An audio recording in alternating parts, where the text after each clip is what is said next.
Yeah, it's very much the opposite. I mean, you can see the patterns in the data. The higher the VIX is, meaning the more fear there is in the equity market, the more likely the equity market is to be higher over the next 12 months. You can consider it a panic index, which is not to say that there's ever good news that happens right after the VIX is, let's call it top quartile position, say above 35. It doesn't usually mean that you get good news and that turns the market. It just usually means that the market has fully priced in most of the bad news that is out there.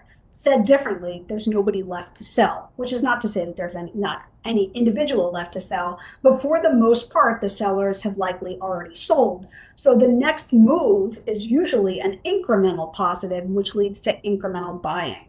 Now, the interesting thing about the VIX is it's an asymmetrical signal. So what I just told you is a high VIX tells you that there's fear in the equity market. That's usually a contrarian good signal. So, Denise, does a low VIX mean complacency? And does that mean it's a sell signal? No, in fact, it doesn't.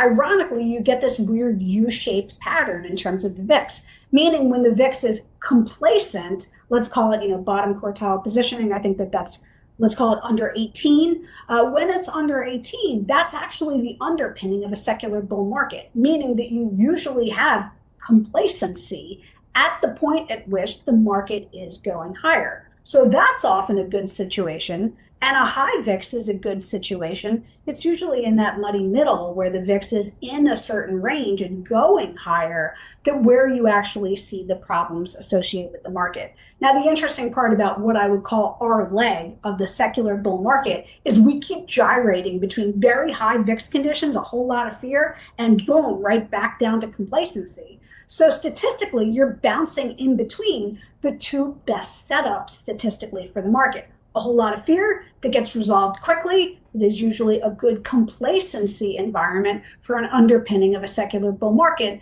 which I do think continues.